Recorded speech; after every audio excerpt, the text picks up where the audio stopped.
The rain followed London, the way guilt follows a family name. It slicked the pavements of Brixton Road and turned the shop signs into trembling mirrors. From the third-floor window of a narrow terraced house, Caleb Dunne watched the street as if it were a stage that had forgotten its actors. The phone on the table beside him vibrated with another message from his mother in Manchester, asking when he would visit, asking if he was eating, asking questions he had trained himself not to hear. Across the city, Detective Niall Mercer was finishing a cold sausage roll in an unmarked car. He had been awake for 19 hours and smelled of pepper and damp wool. The body of a schoolteacher named Adrian Vale had been discovered behind a launderette near Clapham Common, arranged with unsettling care. Shoes cleaned, coat buttoned, a bus ticket placed between his fingers like a bookmark. It was the third such scene in 6 weeks, and the press had begun to use the word ritual. Mercer disliked that word. It made the killer sound like a magician instead of what he really was, a man with habits. The ticket bothered him most. All 3 victims had carried one from the same route, the 159, running from Streatham to Marble Arch. The last ordinary threat of their lives had been public transport, that great democratic throat the city used to swallow strangers. Elena Brooks, Mercer's new partner, said the killer might be choosing people who traveled alone. Mercer said everyone in London traveled alone even when pressed between 10 other shoulders. Caleb Dunne knew Adrian Vale only as a voice. Vale had taught English at the secondary school where Caleb worked as a caretaker, a temporary job while he finished his counseling certification. Vale used to stay late marking essays about ambition. He joked that Caleb was the only person in the building who listened better than paper. On the night he disappeared, Vale had waved goodbye from the gate and said he was catching the 159 home. Caleb replayed that wave now in his head, again and again, until the motion lost meaning and became weather. Another man who would not be remembered first was Gareth Poole, a minicab controller from Leeds. He had argued with his wife about money and taken the bus to cool down. His body surfaced near the Thames barrier, hands folded, another 159 ticket on his chest. The second was Martin Okoye, Nigerian-British, chef, father of 2 daughters who waited up with cartoons glowing too bright. His ticket was found soaked in his pocket. Mercer stood beneath a streetlight at that scene and felt, for the first time in his career, that the city was leaning closer to inspect him.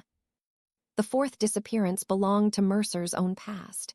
His younger cousin Fiona Mercer had been murdered in 2009, walking home from a cinema in Leicester Square. No map, no ritual then, only CCTV that blinked at the wrong second. Niall joined the police because patience had felt like surrender. He carried Fiona's photograph in his wallet and touched it whenever patterns grew teeth. Caleb began receiving envelopes after Vale died. Thick cream paper, posted from Leeds, smelling of nothing honest.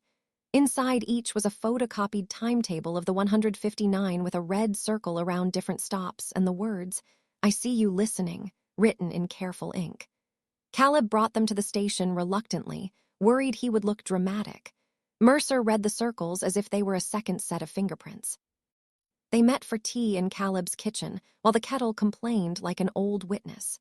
Caleb admitted that his father Owen Dunne had been released from prison in 2024 after serving 12 years for aggravated assault.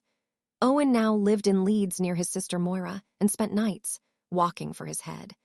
The same phrase Caleb used without realizing he had inherited it. Mercer asked to speak with Owen Dunne. Caleb said his father disliked conversations and preferred streets. The interview in Leeds took place above a barber near Brigate, ceiling stained like a tired sky. Owen Dunne was 53 and spoke softly, as if every word required planning permission from the council. He said he had not killed anyone. He said tickets could be planted better than herbs. Moira, his sister, insisted Owen was rebuilding his life and had recently joined a community art project about apologies and maps run by park ranger Simone Gray from the Lake District, who consulted remotely about water psychology.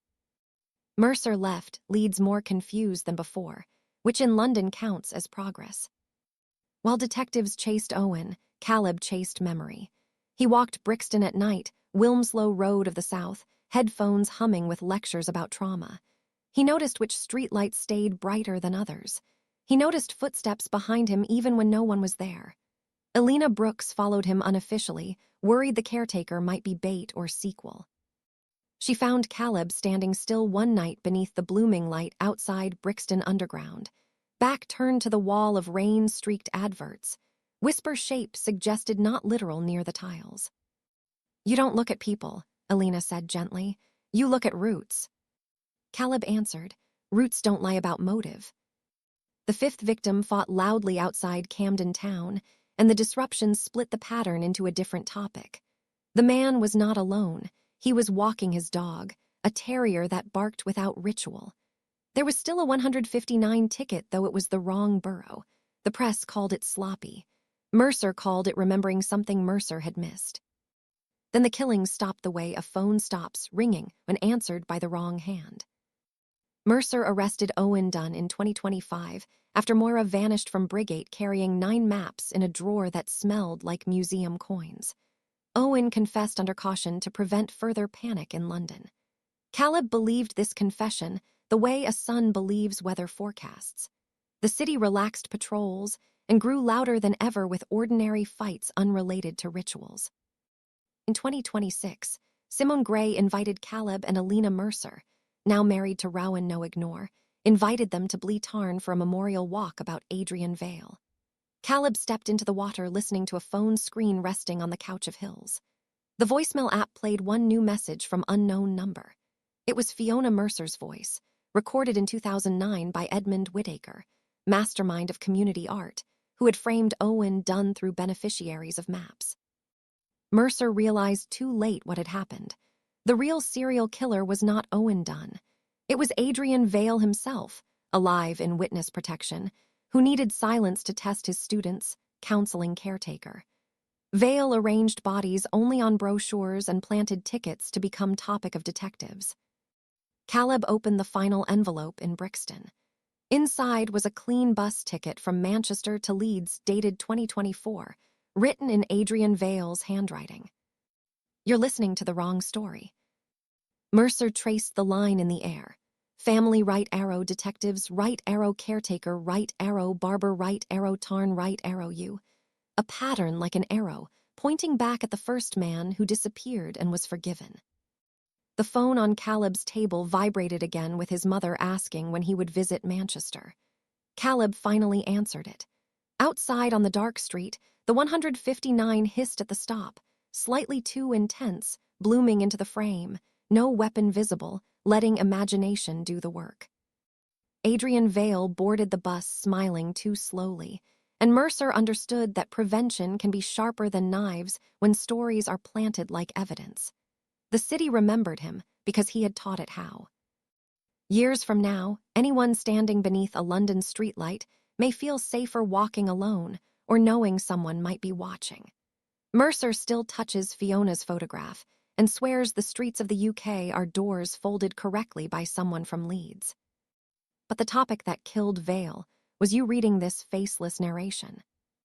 The bus ticket remains tucked between Caleb's fingers. And London keeps raining without apology.